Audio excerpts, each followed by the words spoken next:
Hare Nama Hare Nama eva kevalam Kalo nasteva nasteva nasteva gatiranyata Hare Nama Hare Nama eva kevalam Kalo nasteva nasteva nasteva gatiranyata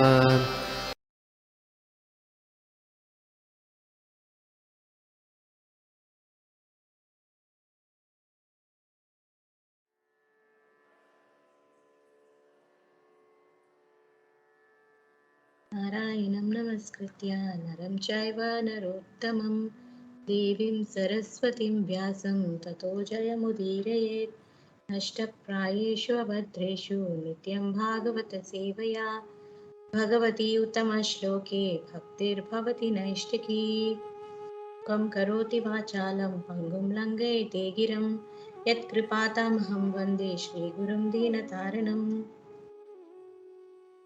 विष्णुपदाय कृष्णप्रसाय भूतले श्रीमती जयपताका विष्णुपदाय कृष्णप्रसाय भूतले श्रीमते भक्तिवेदांत स्वामी नामिने नमस्ते सरस्वती देवी गौरवाणी प्रचारिणे निर्विशेष शून्यवादी पाश्चात्य देशतारिणे जय श्री कृष्ण चैतन्य प्रभु नित्यानंद श्री अद्वैत गदाधर शिवासादि गौर भक्तवृंदा हरे कृष्णा कृष्ण कृष्णा हरे हरे हरे रामा राम राम हरे हरे थैंक यू प्रभु हरे कृष्णा श्लोक संख्या 5 प्रत्युजग्मुः प्रहर्षेण प्राणं तन्वायिवागतम् अभिसंगम्य विधिवत् परिष्वङ्गाभिवादिनैः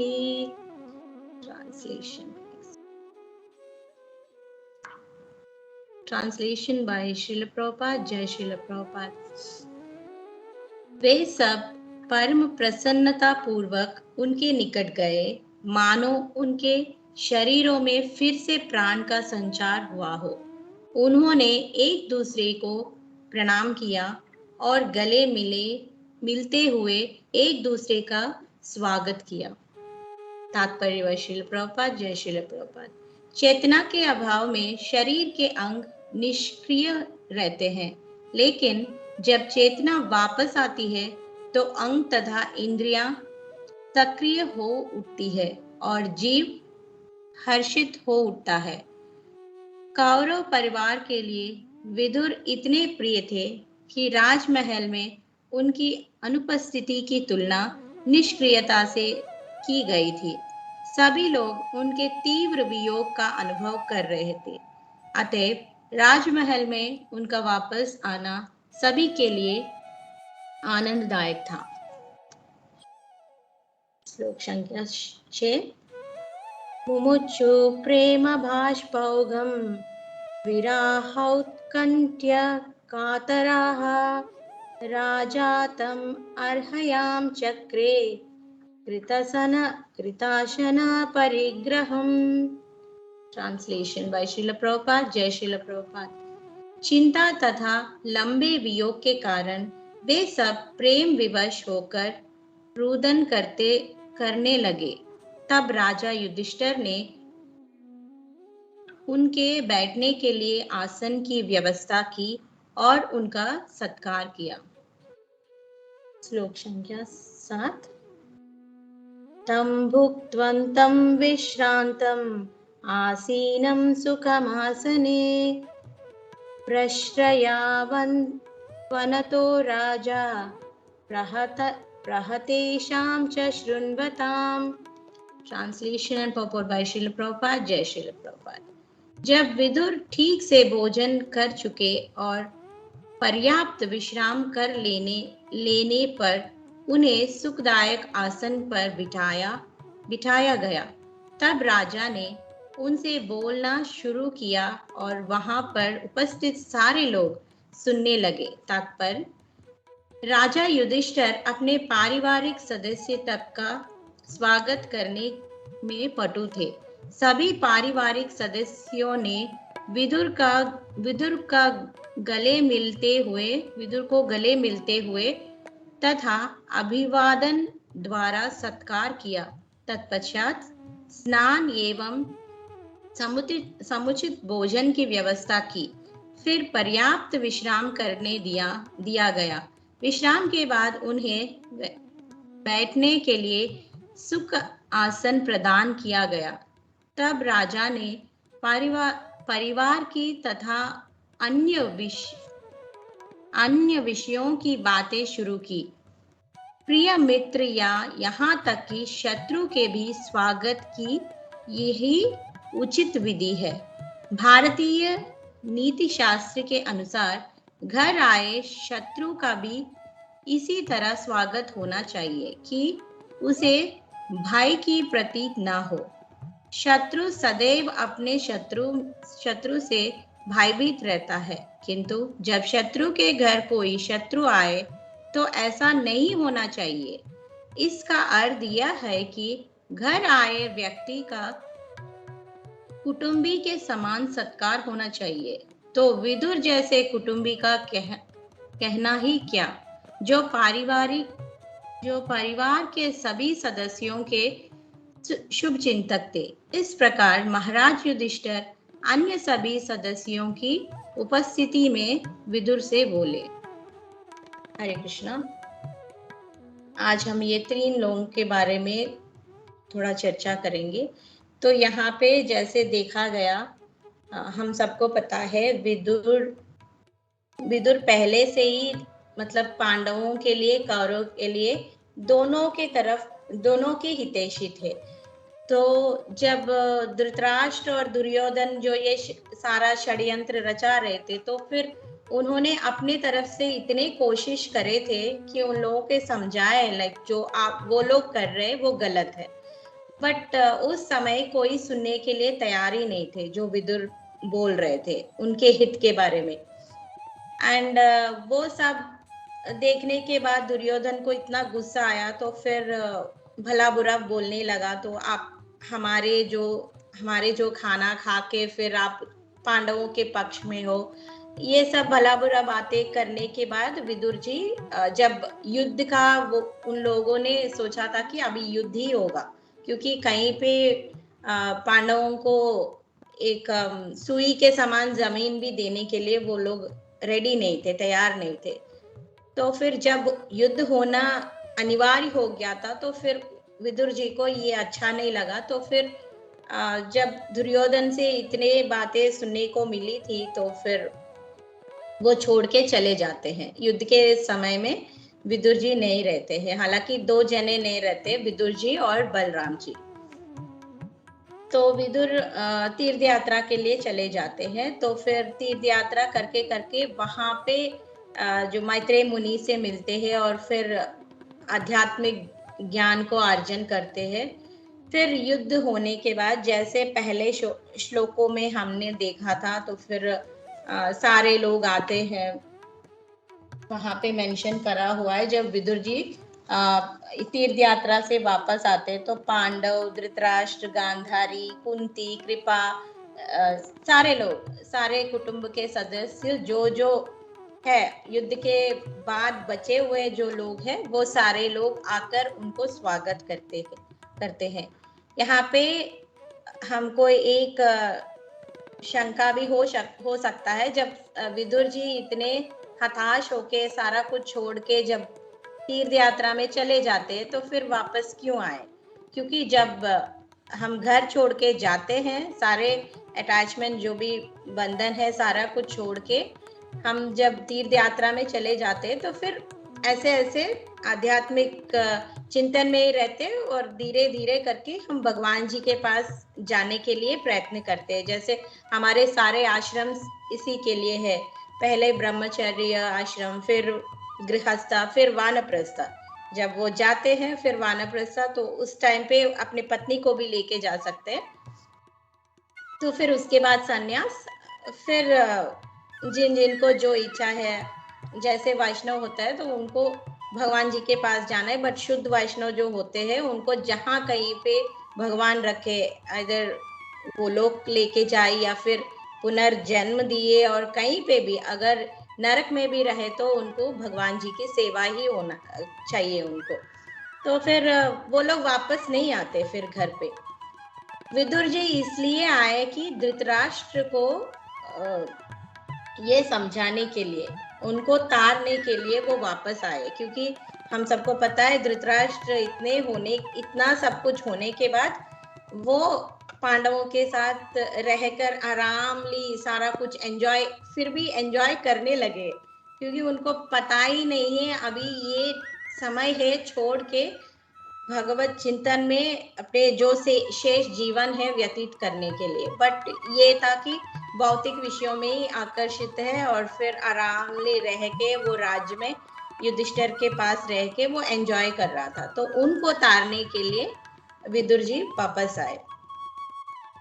और फिर यहाँ पे जो प्रभुपाद जी हमें ये सिखाने के लिए, ये जो तात्पर्य में हम देखे हैं, हम एक अतिथि को कैसे सत्कार करना चाहिए, ये मेन लेसन है इसमें हमें सीखने को मिलता है।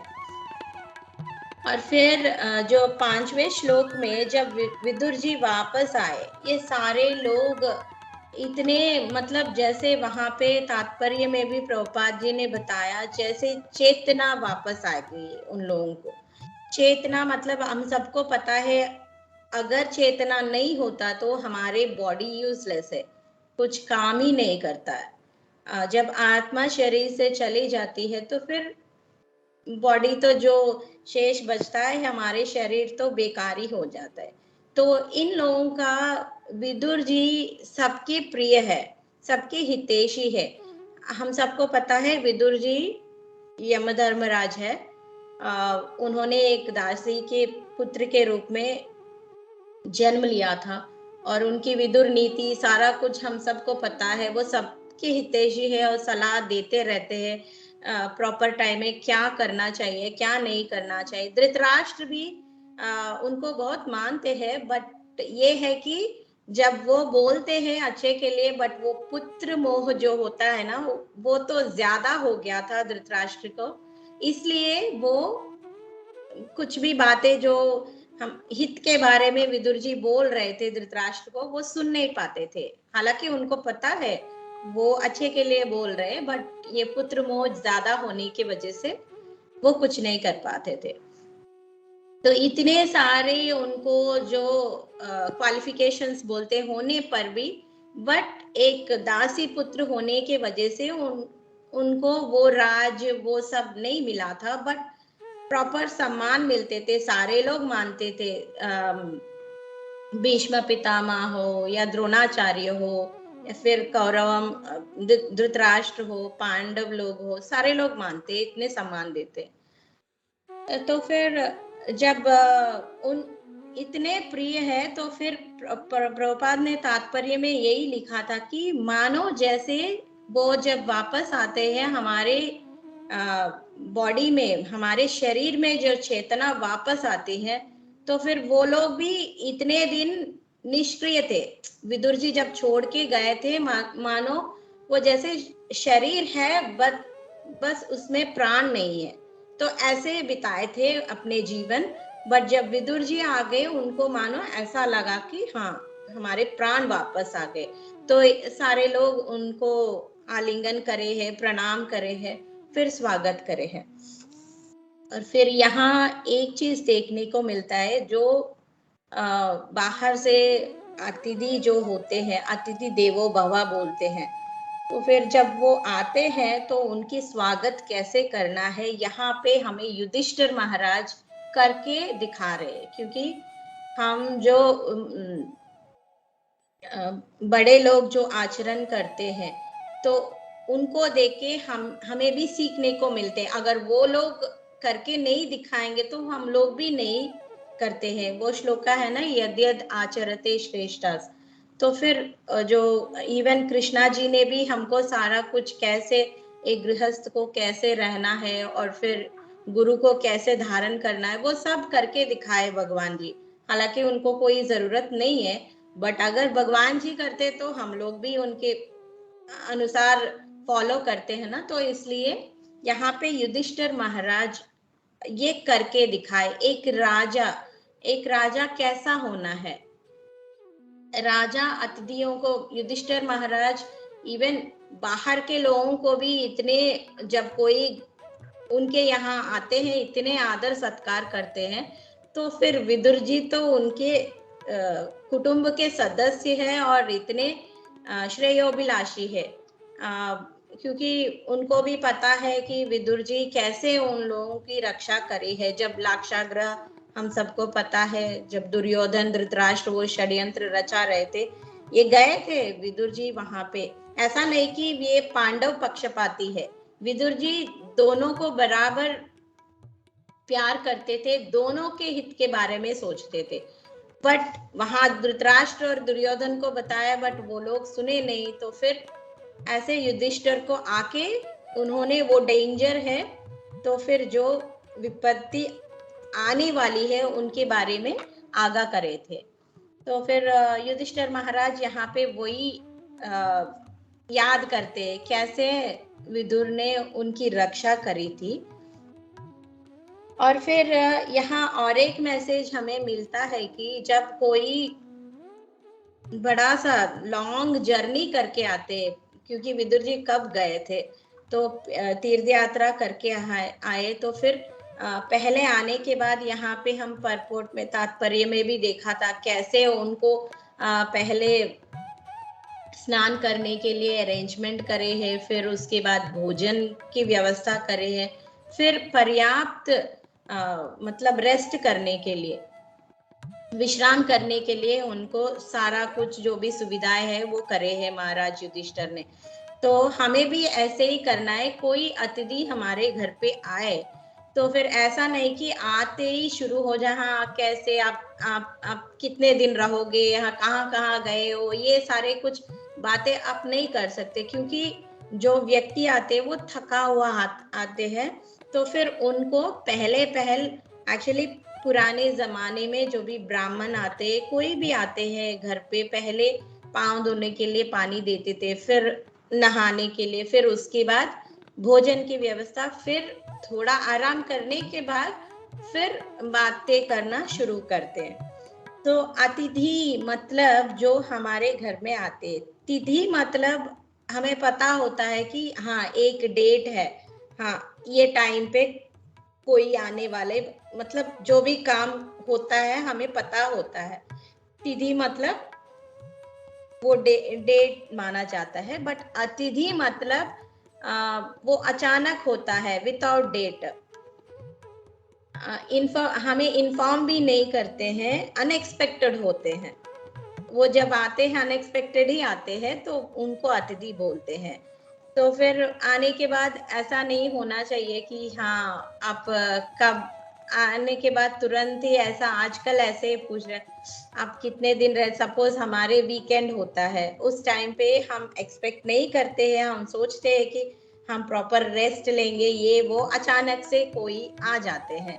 तो फिर हमें ऐसा लगता है कि हमारे मुख में दिखाई पड़ता है ये क्यों आ गया अभी, ऐसे फॉर्मेलिटी के लिए, मतलब हाँ करना है ऐसा, तो फिर सारा कुछ करते हैं।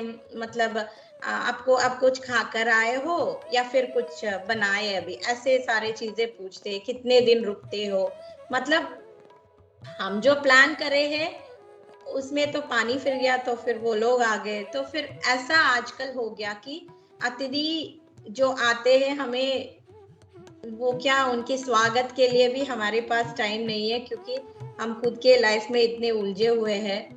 तो फिर आजकल मैंने सुना है लेक्चर में, तो मुझे इतना आश्चर्य हुआ कि एक संस्था जैसे है कि वो लोग हमें ट्रेनिंग देते हैं, अचानक से कोई आ जाए तो फिर उनसे कैसे छुटकारा पाए, ऐसा भी होता है। बट यहाँ पे प्रभुपाद ये बात भी बोल रहे, अगर कोई दुश्मन भी हमारे घर पे आए, हालांकि कोई दुश्मन हमारे घर नहीं आते हैं आजकल, अगर दुश्मन आते हैं तो फिर तुरंत हम कितने जगह हमने देखा है, तुरंत आप डोर खोलोगे तो फिर आपको शूट कर रहे हैं।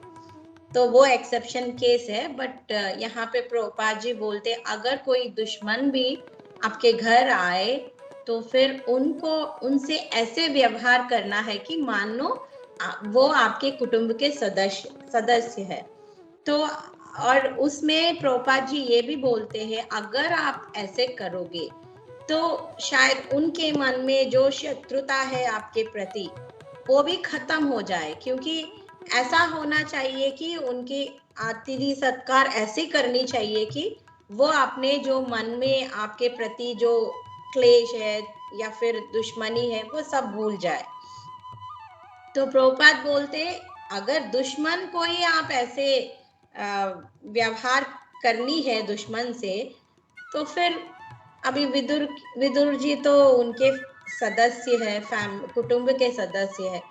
और एक चीज यहाँ नोट करने की बात है कि विदुर जी एक वैष्णव भी है, कुटुंब के सदस्य भी है, हितैषी है, यमराज जी है, अभी ये दासी पुत्र के रूप में अभी जन्म लिया है, वो सब एक तरफ है। एक तरफ ये वो प्योर वैष्णव है, हर वक्त भगवान जी के चिंतन में रहते हैं। तो फिर यहाँ पे जो दिया गया वो लोग इतने वियोग मतलब इतने वो कष्ट सह रहे, वो पेन, जैसे हम गोपियों को भी एग्जाम्पल ले सकते हैं, वो कितने विरह में जो भी काम करते थे। हालांकि 100 साल उन्होंने ऐसे बिताए जब कृष्णा जी उन्हें छोड़कर चले गए, बट वो विरह में उनको याद करते और उनके लीलाओं की मनन करते हुए वो एक्ट करते थे।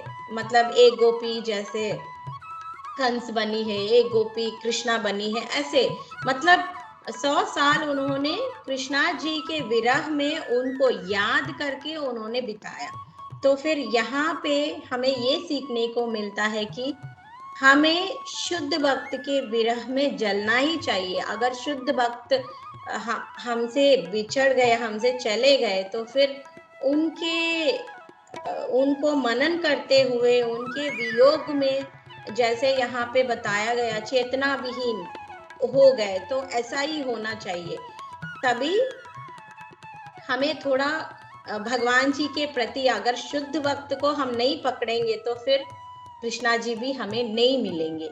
तो इसी के वजह से यहाँ पे वो वियोग कैसा होना चाहिए, हम सबको वो वियोग होना चाहिए शुद्ध भक्त के। पर हम तो अभी आजकल तो हम बद्ध जीव है, ये मटेरियल, ये भौतिक चीजों में ही हम जकड़े हुए हैं। तो फिर हैप्पीनेस के लिए अरे सुख नहीं मिलता, यहाँ जाते हैं, हाँ यहाँ थोड़ा सुख मिला, फिर बाद में दुख आया, फिर यहाँ से वहां, वहां से वहां, ऐसे ऐसे ऐसे भटक रहे हैं। बट रियल जो हैप्पीनेस है, जो संतुष्टि देती है, परमानेंट जो हमें आनंद देती है, वो है कि शुद्ध भक्त का संग। जब शुद्ध भक्त का संग होता है तो फिर ऑब्वियसली हमें भगवान जी भी मिलते हैं, तो वो परमानेंट हैप्पीनेस है। बट हम ये बातें नहीं सोचते थे। और यहाँ पे युधिष्ठिर महाराज के समय में ऐसा भी बोला जाता है कि वो कुटुंब लोगों के लिए नहीं, अगर कोई दुश्मन भी आ जाए उनके घर, युधिष्ठिर महाराज ऐसे ही उनकी आदर सत्कार सारा कुछ करते हैं। तो यहाँ पे फिर युधिष्ठिर महाराज ने सारा कुछ, सारे लोग उनको प्रणाम करके आह्वान करा, सारा कुछ होने के बाद फिर उनको पर्याप्त भोजन की व्यवस्था करी है। और फिर विदुर जी को थोड़ा विश्राम करने के लिए भी समय दिया गया। फिर सारा होने के बाद, विश्राम के बाद उनको एक आसन दिया गया, जो जहाँ पे वो कंफर्टेबली मतलब आराम से बैठ सकते हैं। और बैठने के बाद सब सारे परिवार के सदस्य वहां बैठे हैं। फिर युधिष्ठिर महाराज ने फिर धीरे धीरे करके उनको पूछना शुरू करा है। मतलब पहले उन्होंने स्टार्ट करा था कि कैसे उन्होंने विदुर जी ने उनकी रक्षा करी थी, वो लाक्षागृह हो और सारे मुसीबतों से कैसे रक्षा करे। फिर उन्होंने पूछना शुरू करा थी कि आप जब तीर्थ यात्रा में गए हो, आप अपने आप को कैसे मतलब आप देखभाल कैसे करते थे और क्या क्या सुने हो, और सारा कुछ बाकी श्लोकों में आपको पता चलेगा। द्वारका में कैसे सब है, सारा कुछ पूछने लगे। फिर यहाँ पे एक चीज मुझे बोलनी थी यहाँ पे चैतन्य महाप्रभु और रामानंद राय की जो कन्वर्सेशन है मैं आपसे शेयर करना चाह रही थी यहाँ पे, क्योंकि यहाँ पे विदुर जी के स्वागत के बारे में, एक अतिथि के बारे में कैसे होना चाहिए, चैतन्य महाप्रभु रामानंद राय से पूछ रहे थे। चैतन्य महाप्रभु ने पूछा रामानंद राय से, संसार में सबसे बड़ा संपत्ति क्या है? तो फिर यहाँ पे रामानंद राय उत्तर देते हैं कि जो व्यक्ति राधा कृष्ण के चरण कमलों की भक्ति प्राप्त करे है, वही सबसे बड़ा, वही संपत्ति है। वो जग में ज्यादा क्या संपत्ति वाला होगा। जैसे भौतिक संपत्ति जैसा होता है किसी को, मतलब वो धनी नहीं है। जो धनी कौन है? जिनको राधा कृष्ण की चरण कमलों की भक्त बने, उनकी सेवा करे, वही संसार में सबसे बड़ा संपत्तिवान है। और दूसरा प्रश्न ये पूछते हैं कि चैतन्य महाप्रभु, तो यहाँ पे पहले प्रश्न का ये सारा कुछ विदुर जी से कनेक्टेड है, क्योंकि विदुर जी परम वैष्णव है। सो अगर उनके संग मिला तो सारा कुछ ठीक ही होता है। मतलब जो अच्छे चीजें आते हैं ना, तो फिर मतलब यहाँ पे हम एग्जाम्पल ले सकते हैं, जैसे विदुर जी का संग मिला है, इसलिए धृतराष्ट्र ने घर छोड़ा। ये चैप्टर का टाइटल ही यही है ना, धृतराष्ट्र के द्वारा घर त्याग। कब त्याग करा? विदुर जी आके उनको इतने सारे बातें बोलते, ये धृतराष्ट्र सुनते नहीं है, तो फिर कटु से कटु वचन भी बोलते हैं। क्यों? उनके उद्धार के लिए। तो ये सारा कुछ पॉसिबल हुआ। विदुर जी वापस आए, वो वैष्णव थे और मैत्रेय मुनि से भी इतना ज्ञान अर्जित करा उन्होंने। तो उनके संग के जैसे एक संग मिलने के वजह से ही धृतराष्ट्र ने वो घर त्याग करके फिर अपने आप को टोटल भगवान जी, अपने मन को भी भगवान जी में लगाया। वो पहला प्रश्न है। सो यहाँ पे भी विदुर जी वैष्णव है, वो राधा कृष्णा जी को 24 आवर्स हर समय उनकी चिंतन में रहते थे। और दूसरा प्रश्न चैतन्य महाप्रभु ने ये पूछा कि सबसे बड़ा दुख क्या है संसार में? तो रामानंद राय बोलते हैं, श्री कृष्ण भक्त का विरह सबसे बड़ा दुख है। तो हमने ये एक्ट है ना, हमने अभी तात्पर्य में देखा है, वो कितने विरह में है सारे लोग। जब विदुर जी आए, हम वो तात्पर्य में और ट्रांसलेशन में भी दिखाए ना, चेतना विहीन हो गए थे। मतलब वो विरह के इतने वो कष्ट झेल रहे थे। तो वो संसार में सबसे बड़ा दुख है, पर हमें वो दुख नहीं है। हालांकि मैं बोल रही हूँ अपने एग्जाम्पल लेके, यहाँ वहां भटकते हैं, विचलित होते हैं, बट हम सोचते हैं कि थोड़ा बहुत बॉडी को कष्ट हो जाए, कुछ है, सिर में दर्द हो जाए, पेट में दर्द हो जाए, हम सोचते हैं यही प्रॉब्लम है। जॉब नहीं है तो प्रॉब्लम है, बच्चे का पढ़ाई ठीक से नहीं चल रहा तो प्रॉब्लम है, बट ये सारे दुख नहीं है। मेन दुख है कि हम सबको पता है मौत का, जन्म मृत्यु जरा व्याधि, जो ये चक्कर में हम ऑलरेडी पड़ चुके हैं। बट उससे भी ज्यादा परम दुख है वो क्या है कि जब हम श्री कृष्ण भक्त का विरह, वो भक्त हमें छोड़ के चले जाते, तो फिर वो सबसे बड़ा दुख है संसार में। तो हम जब भक्त के संग होते हैं तो फिर हमें आनंद मिलता है। अब बट ये भौतिक जगत में हम परस्पर एक दूसरे के संग अगर लेते हैं तो फिर हमको पता है क्लेश होता है, झगड़ा होता है, दुख होता है, पर भक्तों के संग में ऐसा नहीं होता। और तीसरा प्रश्न ये पूछे थे चैतन्य महाप्रभु ने रामानंद राय से, संसार में सर्वाधिक श्रेय क्या है? तो फिर रामानंद राय ने बताया, श्री कृष्ण का भक्त। से बढ़कर कोई श्रेय नहीं है, श्री कृष्ण का भक्त से बढ़कर कोई श्रेय नहीं है इस संसार में। तो शुद्ध भक्त भगवान जी की प्रतिनिधि है, भगवान जी उन्हें बेचते हैं हमारे लिए, क्योंकि हम यहाँ भौतिक जगत में इतने एंजॉय करने के लिए हमें स्वामित्व चाहिए, इसलिए हम यहाँ पे आए हैं। बट भगवान जी जैसे बच्चे, जब हमें भी एक्सपीरियंस होता है ना, जब बच्चे सुनते नहीं है, कहीं पे जाना है जाना है जाना है, तो हम बोलते हैं मत जाओ, वो अच्छा नहीं है जगह, इतने लोग होंगे, भीड़ होंगे, बट फिर भी वो सुनता नहीं है। तो फिर माँ बाप क्या करते, ठीक है चलो जाओ, बट फिर भी 24 आवर्स उनके यहाँ अगर मोबाइल देते, कॉल करते, या फिर किसी जान पहचान लोगों को बेचते, ये सारे कुछ चीजें करते हैं हम लोग। तो फिर भगवान जी भी ऐसे है, तो फिर हमको यहाँ आना है, हमें स्वामित्व करनी है, तो फिर भगवान जी हमें यहाँ बेचते हैं, पर हमें वापस लाने के लिए इतने सारे प्रयत्न करते हैं, उनके पार्षद को बेचते हैं, गुरु को बेचते हैं, ये भगवत गीता भागवतम देते हैं, ये सारे चीजें देते हैं। क्यों?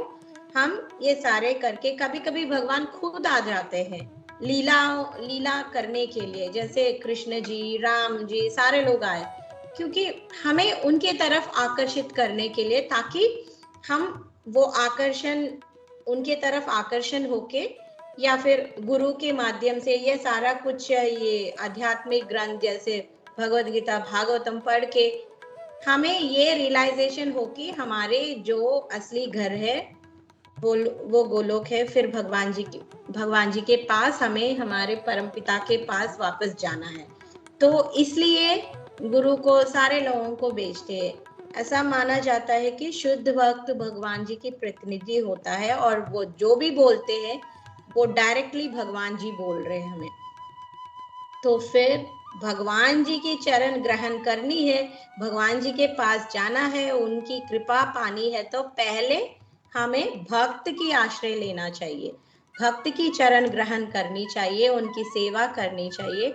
तो फिर यहाँ पे ये सारे चीजें क्यों एप्ट है, इसलिए क्यों मैं यहाँ इन चैतन्य महाप्रभु और रामानंद राय के डिस्कशन के बारे में बोल रही हूँ, क्योंकि यहाँ पे विदुर जी परम वैष्णव है, तो उनके यहाँ, उनकी सन्निधि में अगर कोई रहते हैं तो फिर ऑब्वियसली वो भगवान जी के पास चले जाते हैं। और वैष्णव की अगर सम्मान हम करते हैं तो फिर सारे अच्छे चीजें, जैसे हमारे आध्यात्मिक प्रगति भी ज़्यादा जल्दी से, हम आध्यात्मिक प्रगति में बढ़ सकते हैं। और फिर यहाँ पे एग्जाम्पल मैं ऑलरेडी आपको बता चुकी हूँ कि धृतराष्ट्र ने कैसा घर त्याग दिया खाली उनके संगति के वजह से। तो फिर विदुर जी भी इतने दयालु है, पर दुखी वैष्णव होते हैं ना, तो फिर विदुर जी ऐसे ही तीर्थ यात्रा करके फिर अपना वो खुद देख सकते थे, बट उनको ये है कि धृतराष्ट्र को तारना है, क्योंकि उनको पता है युधिष्ठिर महाराज ये सारे लोग तो ऑलरेडी भक्त है, तो उनको ये पता नहीं कि भगवान जी इस धराधाम को छोड़ के चले गए। बट जब उनको पता चलता है तो विदुर जी को पता है वो इतना अटैच्ड नहीं है युधिष्ठिर महाराज, जो पंच पांडव जो है, और द्रौपदी, कुंती महारानी, ये सारे लोग तो ऑलरेडी भक्त है, उनको पता है कि वो कैसे, मतलब कृष्णा जी ने बताया तो फिर राज्यभार उन्होंने लिया था, बट वो सारे लोग मतलब एलिवेटेड डिवोटीज है। बट धृतराष्ट्र जो है वो पहले तो पुत्र मोह में सारा कुछ उन्होंने खो लिया, बट फिर भी उनको ज्ञान नहीं आया, लाइक ये नश्वर है, ये शाश्वत नहीं है, ये सारे चीजें उनको ज्ञात नहीं है, फिर भी वो एंजॉय करने बैठे थे वहां पे, तो उनको तारने के लिए विदुर जी वापस आ गए। तो फिर यहाँ पे वही वैष्णव का संघ का महत्व बोला गया है। और फिर हमें ये सीखना है कि एक प्रभु जी के लेक्चर, उनका नाम मैं भूल गई, लेक्चर में मैंने सुना था कि ठीक है हमने ये सारा कुछ देख के अतिथि की सत्कार कैसे करना है, तो प्रभु बोलते अतिथि देवो भव। अतिथि देवो भव मतलब उनको वो देवों का गुण होना चाहिए। ऐसा नहीं कि कोई भी अतिथि आपके घर आए तो फिर आपको, हाँ मुझे अनियन गार्लिक खानी है या फिर मांस मछली खानी है, मुझे दारू पीना है, ऐसे लोगों की संगति नहीं करना है। प्रभु जी बोल रहे थे, तो फिर मुझे वो शौक लगा दे के कोई भी आए तो फिर हमें ये श्योर होना है कि वो कैसे स्वभाव के हैं।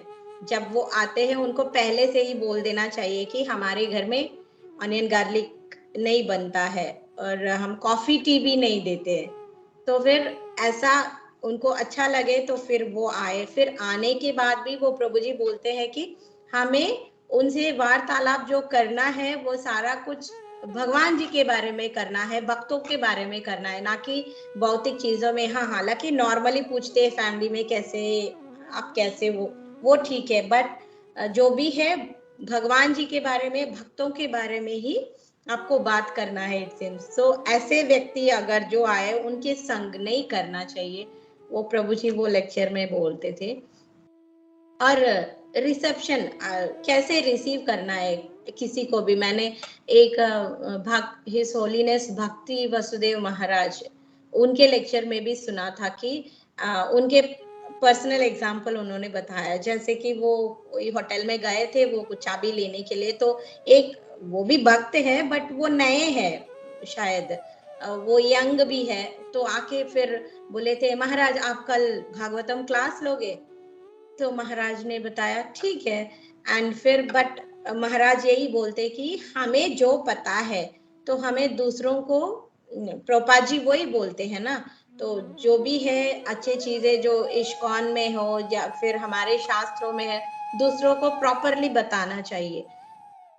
तो फिर महाराज जी ने बोला तो ये प्रॉपर एटिकेट नहीं है आप जो बोल रहे हो। कोई भी मैं महाराज हूँ ऐसा नहीं है, कोई भी व्यक्ति कोई भी अतिथि हो तो पहले आपको क्या करना चाहिए, महाराज वही बोलते हैं, अगर आपको पहले मैं I am searching for the key, मुझे की चाहिए, तो फिर मैं रिसेप्शन में गया हूँ, तो फिर आपको क्या करना चाहिए, वहां से की कलेक्ट करो करके मुझे वो रूम तक लेके जाके फिर रूम में बिठा के फिर थोड़ा एक ग्लास पानी पिला के फिर आप पूछ सकते हो महाराज जी प्लीज आप कल क्लास ले सकते हो। तो कोई भी हो, कोई भी व्यक्ति हो, आपको ऐसे ही करना चाहिए।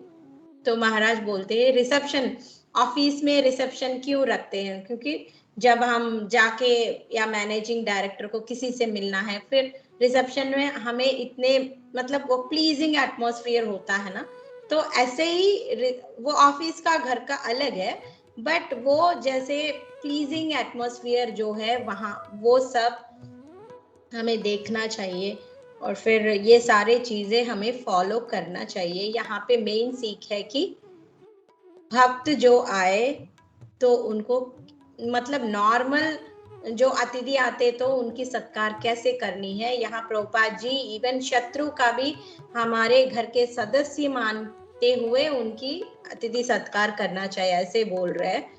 तो फिर यहाँ पे विदुर जी फैमिली मेंबर है वो भी छोड़ो, बट बेस्ट वैष्णव है। वैष्णव जब घर पे आते हैं तो फिर संभाल के उनके साथ प्रॉपरली हमें व्यवहार भी करना चाहिए और उनकी सत्कार भी करना चाहिए। अगर वो प्रसन्न हो जाए तो फिर हमें तो कृष्णा तो मिलनी है, तो हमें मिल जाएगी। अगर हम कोई अपराध करते हैं तो फिर हमारे पतन निश्चय है। तो यहाँ पे बस इतना ही है, और भी ज़्यादा तो समय हो रहा है, बट जो मेन पॉइंट्स है तो होपफुली गुरु की कृपा से मैं आपको समझा पाई हूँ। अगर आपको कुछ समझ में आया तो फिर सब गुरु महाराज की कृपा है। अगर कोई भी त्रुटि हो जाए तो फिर प्लीज़ मुझे माफ़ कर देना।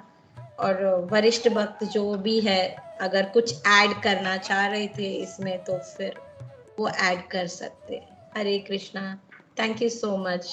हरे Krishna.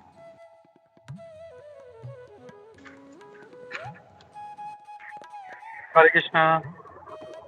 Thank you very much माता जी, बहुत अच्छा क्लास था आपका। और अतिथि देवो भव कैसे मतलब क्या कंसेप्ट है, बहुत अच्छे से आपने हमको समझाया। और अतिथि जो है वो भी, उसमें भी जो देवता का गुण होना चाहिए, you should also be qualified. ये भी एक बहुत अच्छा पॉइंट है, क्योंकि हो सकता है कभी कभी ऐसा कोई असुरी व्यक्ति जो है जिसको शराब पीना है, मांस खाना है, वो आ जाए, तो हम लोग उसके लिए हम लोग अपना धर्म भ्रष्ट नहीं कर सकते। तो ये बहुत एक अच्छा पॉइंट था माता जी। और जो चैतन्य महाप्रभु और रामानंद राय जी का आपने जो संवाद जो यहाँ पे जोड़ा, it was also very nice. और इसमें मुझे जब भी ये जब अतिथि देवो भव बोलते हैं तो मुझे एक हमेशा याद आता है कि मतलब पहले का टाइम ऐसा था कि भले वो शत्रु हो लेकिन उसको बहुत अच्छे से रिसीव करते थे। और इसका बहुत अच्छा उदाहरण हम लोग शास्त्रों में देखते हैं बहुत जगह पे। एक बहुत अच्छा प्रसंग है जहाँ पे भगवान कृष्ण, अर्जुन और भीम जो हैं वो जरासंध से लड़ने के लिए जाते हैं। तो वहाँ पे आई थिंक 27 डेज थे, तो पूरा दिन वो मतलब लड़ते रहते थे, मतलब ready to kill each other, इतना मतलब ऐसा। और जैसे ही शाम हो जाता था, वो जरासंध जो था वो उनको घर में बुलाता था, उनको बिठाता था, and he gave very nice, एकदम ऐसा बहुत अच्छा ट्रीटमेंट दिया। प्रभुपाद जी कृष्णा बुक में लिखते हैं उसको, बहुत अच्छा मतलब। और वहाँ पे भी यही सेम कंसेप्ट जो है कि इवन दुश्मन भी है तो उसको मतलब ऐसा ट्रीट करना चाहिए कि जैसे हमारा कोई फैमिली मेंबर हो। तो this is very nice thing, हम लोगों को भी ये फॉलो करने का प्रयास करना चाहिए। जैसे आपने बोला कि हम लोग कभी कभी कोई अतिथि आता तो परेशान हो जाते, अरे तुम कितना दिन रहोगे खा के आए हो क्या। तो this is all, but we should, हम लोगों को जो थोड़ा सा वेदों का जो है शास्त्रों का पालन करना चाहिए। सो थैंक यू माता ji for that, thank you very much. Hare Krishna. Thank you प्रभु। जैसे प्रभुपाद जी कहीं पे लेक्चर में सुना था, अगर ठीक है वो जो व्यक्ति आते हैं तो फिर हम उनको नेचर के बारे में हमें पता है, हम बेर नहीं कर सकते, बट फिर भी ऐसे सिचुएशन में भी हमको वो सब चीजें जो करनी है अतिथि को वो छोड़ना नहीं चाहिए। और फिर जो मतलब ये सारे कुछ जब हम बोलते हैं लाइक हम ये सारा कुछ फॉलो करते हैं तो फिर हमारे घर में ये सब नहीं होता। अगर फिर भी कोई हाँ ये चीजें ठीक है, नो प्रॉब्लम, हम आ जाएंगे, तो फिर हम धीरे धीरे करके प्रचार भी कर सकते हैं प्रभु, लाइक भगवान जी के बारे में बात करके ये सारा कुछ। But we should be careful with that. जब वो प्रभु जी का लेक्चर मैंने सुना था, अरे इसके बारे में तो मैंने सोचा तक नहीं है, तो फिर प्रभु जी बोलते you should be careful with, ऐसा नहीं कि अतिथि देवो भव, मतलब हम क्या सोचते हैं अतिथि भगवान है तो ऐसे सोच के हम सारा कुछ करते, तो ऐसा नहीं है। उनको देवों का गुण भी होना चाहिए and you should be very careful with that. तो वो पॉइंट मुझे बहुत अच्छा लगा प्रभु, thank you so much. Hare Krishna. Thank you माता जी।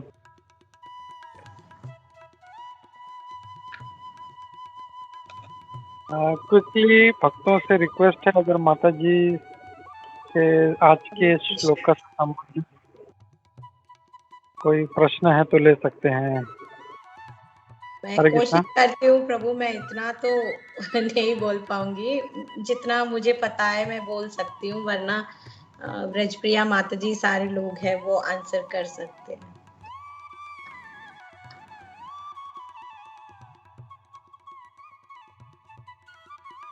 हरे कृष्णा ब्रजप्रिया माता जी। हरे कृष्णा माता जी। हरे कृष्णा माता जी। सबसे पहले तो मैं आपको सॉरी भी बोलूंगी और थैंक यू भी बोलूंगी। सॉरी, आपका क्लास इतना सुंदर था लेकिन मेरा थोड़ा मिस हो गया। And thank you very much माता जी। सबको पता तो है कि माता जी दामोदर देश से गुरु महाराज की डिसाइपल है। तो माता जी जितना भी मैंने आपका क्लास सुना रियली बहुत बहुत बहुत अच्छा था। ये सबसे ज्यादा अच्छा ये पॉइंट लगा अतिथि देवो भव वाला, जो आपने बताया ना, जो हम हमेशा सुनते हैं लेकिन उसका वाकई में जो इम्पोर्टेंस जो है वो पता चला, तो बहुत अच्छा लगा। एंड काफी लोगों माता जी दामोदर देश से दुबई से है, तो माता जी का क्लास का तो हमें पता चला है कि क्लास माता जी बहुत अच्छा लेती है, लेकिन सबको मैं और इम्पोर्टेंट एक बात बताऊं कि माता जी कीर्तन बहुत जबरदस्त करती है। तो मैं सोच रही हूँ कि अब तो माता जी को क्लास के लिए मैंने इनवाइट किया, नेक्स्ट टाइम मैं माता जी को खाली कीर्तन के लिए इनवाइट करूँ। माता जी वाकई में उनके बेटे के साथ मिलके माता जी बहुत अच्छा क्लास दिया, कीर्तन करती है। तो आपका आज का क्लास वाक़ई में बहुत, बहुत, बहुत अच्छा था। जितना भी मैंने सुना, अतिथि देवो भव का बोलो कि डिवोटी का संग का बोलो, मैं हमेशा बोलती हूँ डिवोटी है ना, ऑक्सीजन का काम करते हैं। तो हमें हमेशा जैसे हमें ऑक्सीजन की ज़रूरत होती है, वैसे डिवोटी का संग हमें बहुत ज़रूरी है। अकेले हम कुछ नहीं कर सकते। हम बोल सकते हैं कि अरे मैं कर लूँगी, मैं कर लूँगा, बट विदाउट संग बोलते हैं ना, हमें तो अब ऐसा है ना कि विदाउट संग तो हम कहीं जाते भी नहीं है, कहीं अच्छा भी नहीं लगता है। कहीं भी जाओ साथ में जाओ, कहीं भी जाओ साथ में जाओ, क्योंकि कुछ सीखने मिलता है, कुछ सुनने मिलता है। तो आपका क्लास आज का बहुत अच्छा था एंड मैं आशा करूँगी कि मैं जभी भी आपको मैं फ़ोन करूँ, आप मुझे हमेशा हाय बोलो। भले जैसे ही माता जी, आई नो कि आप भक्ति वृक्ष भक्ति वो ये भक्ति शास्त्री सब आप करते रहते हो। माता जी बहुत ऐसी सेवाएँ करती रहती है और माता जी का भी एग्ज़ाम भी शायद है, फिर भी उन्होंने मुझे हाँ बोला, but thank you very much माता जी। और मैं आपको दिल से थैंक यू बोल रही हूँ। सो थैंक यू वेरी मच माता जी। आप सब लोगों को और ब्रजप्रिया माता जी को मैं आभारी प्रकट करना चाह रही थी, क्योंकि उनके वजह से मुझे सेवा करने की मौका मिल रही है और इतने सुनने की मौका मिल रही है। तो फिर अब जब हम क्लास लेते हैं तो फिर सुनते हैं, पढ़ते हैं और कुछ चीज़ें ऐसे दिमाग में रह जाते हैं कि फिर वो चेंज आते हैं हमारे लाइफ में। तो थैंक्स टू यू माता जी एंड सब लोगों के लिए। हरे कृष्णा।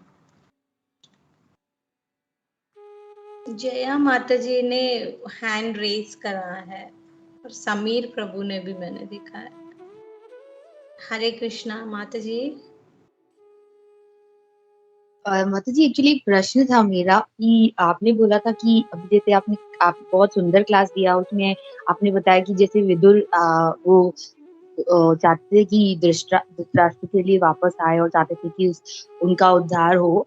तो तब आपने युधिष्ठिर महाराज की भी मतलब उनका भी मेंशन किया था कि वो इनके साथ एंजॉय करने लगे, तो इसीलिए वो चाहते थे कि वो उनको भी तारें। तो मेरा ये प्रश्न था कि मैंने कहीं पे ये सुना था कि जब महाभारत का युद्ध हो जाता है, संपन्न हो जाता है, तो सारे पांडव जो हैं वो भगवान के साथ वापस चले जाते हैं। तो मतलब आपने कहा था कि वो युधिष्ठिर के साथ यहाँ पे रह जाते हैं, इसीलिए विदुर आते हैं। तो क्या मतलब ये माता जी थोड़ा कन्फ्यूजन है कि क्या नहीं, वो एक्चुअली युधिष्ठिर भी पांडव है ना?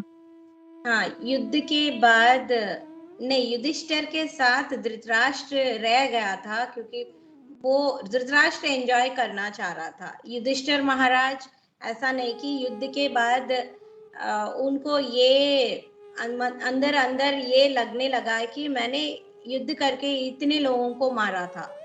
बट फिर इसके लिए अश्वमेध यज्ञ वो सब करते हैं। बट भगवान जी बोलते हैं, राज्याभिषेक करते हैं उनको पालन करने के लिए। फिर उनके उसके बाद भगवान जी जब द्वारका चले जाते हैं, वो सारा कुछ भगवान जी का एक्चुअली जब विदुर जी आते हैं उनको पता है, विदुर जी को पता है कि भगवान जी धराधाम को छोड़ के चले गए। अब युधिष्ठिर महाराज को वो नहीं पता है, विदुर जी नहीं बताते। फिर बाद में ये जब विदुर जी आए हैं ना अभी, फिर धृतराष्ट्र को सारा कुछ बोलते हैं, अगले श्लोकों में आएगा। आप ऐसे जैसे एक कुत्ता रहता है, वो खाना फेंकने से यजमान वो खा लेता है, आप ऐसे हो। आपके सारे पुत्रों को वो लोग मारे हैं, फिर सारे लोग मर गए, फिर भी आप क्या शेमलेस जैसे अब बिना शेम का आप यहाँ पे पड़े रहे हो कुत्ते के जैसे। तो ये सारे बातें जब बोल के फिर उनको ज्ञानोदय जब होता है तो फिर बिना बताए युधिष्ठिर महाराज को वो लोग चले जाते हैं। फिर युधिष्ठिर महाराज अगले दिन उठ के, मतलब युद्ध के तुरंत बाद वो लोग नहीं जाते हैं, युधिष्ठिर महाराज और पांडव लोग बाद में कुछ दिन राज्य करने के बाद, तब भी जब एक बार अर्जुन को भेजते हैं युधिष्ठिर महाराज द्वारका में सब कैसे है देख कर आने के लिए। फिर जब अर्जुन वहां जाते हैं तब उनको सारा कुछ पता चल जाता है और वहां पे भी कुछ युद्ध होता है। मतलब उनकी जो रानियां हैं उनको कोई नॉर्मल जो गोपालक होते हैं ना, वो लोग उनको अपहरण करते हैं। तब अर्जुन, गांडीव तो है अर्जुन के पास, तब युद्ध लड़ता है बट वो हार जाता है अर्जुन। जब अर्जुन वहां जाते हैं उनको पता चल जाता है। फिर बाकी चैप्टर्स में आपको वो आएगा। जब अर्जुन वापस आते हैं तो फिर युधिष्ठिर पूछने लगता है, बट युधिष्ठिर को तभी पता चलता है, ये सारा कुछ होने के बाद वो होता है, जब धृतराष्ट्र वो सब छोड़ के चले जाते हैं। उसके बाद ये सारा कुछ होता है। युधिष्ठिर महाराज को समझ में आते हैं, क्योंकि अपशकुन हर जगह दिखाई देना, वो सारा कुछ उनको थोड़ा डाउट होता है। फिर बाद में जब अर्जुन आते हैं, फिर सारा कुछ होने के बाद फिर नारद मुनि आते हैं। नारद मुनि आके जब बोलते हैं, तब वो लोग छोड़ के सारा कुछ, सारे लोग चले जाते हैं राज्य को छोड़ के। जब परीक्षित महाराज की बर्थ होती है, परीक्षित महाराज को राज्य अभिषेक करके राज्य देके तब वो लोग जाते हैं, युद्ध के तुरंत बाद नहीं जाते। माता जी, हरे कृष्णा। होप आपको क्लियर हुआ आपका डाउट। माता जी थैंक यू माता जी, आपने बहुत अच्छे से समझाया। थैंक यू माता जी। हरे कृष्णा। समीर प्रभु। हरे कृष्णा माता जी, दंडवत प्रणाम। माता जी आपका क्लास बहुत बढ़िया था, बहुत अच्छा लगा। माता जी एक मेरा एक्चुअली मुझे एक सवाल था कि आपने जो बोला था कि अतिथि देवो भव, लेकिन अतिथि जो है वो भी योग्य लेवल का होना चाहिए और उसकी मांग भी जो है वो योग्य लेवल की रहेंगी तो ही हम लोग को वो पूरी करनी है। लेकिन हम लोग जो बिल्व मंगल ठाकुर जी का उदाहरण देखते हैं तो उनकी मांग तो बहुत ही खतरनाक थी और वो भी मांग पूरी की गई थी, लेकिन आखिर वो बिल्व मंगल ठाकुर जी बहुत मतलब एक्सॉल्टेड भक्त है, वो मतलब बात अलग है। लेकिन उनकी जो मांग थी वो भी एकदम ये थी, मतलब बुरी मांग थी, तामसिक मांग थी, और वो मांग को वो एक्सेप्टेंस में लिया गया। तो थोड़ा सा इसका थोड़ा एक्सप्लेन कर पाओगे क्या माता जी? हरे कृष्णा। प्रभु इतना जितना मुझे पता है मैं बोलती हूँ प्रभु, इतना तो मुझे पता नहीं है। एक्चुअली वहाँ पे बिल्वमंगल ठाकुर का मुझे जितना मैंने पढ़ा है वो सब एक हमें दिखाने के लिए लीला ही है प्रभु। बट ये है कि वो ऑलरेडी मतलब उनके द्वारा मतलब एक डिवोटी कैसे बन सकते हैं, तो उसमें वो दिखाया गया है। बट ऐसा नहीं कि हम वो सारे मांग पूरे नहीं कर सकते प्रभु, क्योंकि हम उनको प्रोत्साहन देना जैसा होता है। वो तो वहाँ पे डिवोटी हो गया बाद में, क्योंकि आंखों के वजह से ना वो इतने इंद्रिय तृप्ति में वो सारा कुछ लगा हुआ है। तो फिर हमें वो लीला दिखाने के लिए ऐसा मतलब इतना डेंजर होता है। आप ऐसे करोगे तो फिर आपको पता नहीं होगा, आपके उद्धार नहीं होगा। खाली वो दिखाने के लिए वो लीला रचा गया, जितना मुझे पता है वही है। बट अभी हम लेंगे तो वो सारा हम नहीं कर सकते प्रभु, बिकॉज हम उल्टा उनको प्रोत्साहन कर रहा है, वो सारे दे रहे हैं वो सारा कुछ करने के लिए, तो आदमी का उद्धार कभी नहीं होता है। इसलिए हमको ये केयरफुल रहना पड़ेगा कि जो अतिथि आते हैं हमारे घर पे, तो फिर उनको पहले ये सारा कुछ बोल दिया जाए। अगर वो फिर भी उनको ठीक लगे, रहना चाह रहे, तो फिर हमें ये बात धीरे धीरे करके कृष्णा जी के बारे में बोलना, डिवोटीज के लीला के बारे में बोलना, वो सारा कुछ करके डिवोटी जैसे बनाना है। हालांकि उनको प्रोत्साहित नहीं करना चाहिए प्रभु इन चीजों के लिए, वो दिखाने के लिए। जैसे बहुत सारे चीजें हैं ऐसे कि रामायण में, महाभारत में, सारे जगह वो सब भगवान जी और उनके पार्षद हमें दिखाने के लिए वो सारे कुछ करते। मतलब ये करने से इतना पतन होता है हमारा, इट इज वेरी डेंजरस। तो फिर वो वहां पे वो पॉइंट समर्थन देने वाला नहीं है प्रभु, जितना मुझे पता है। तो फिर मैंने बोला था कोई वरिष्ठ भक्त अगर कोई इसके बारे में बोलना चाह रहे तो फिर।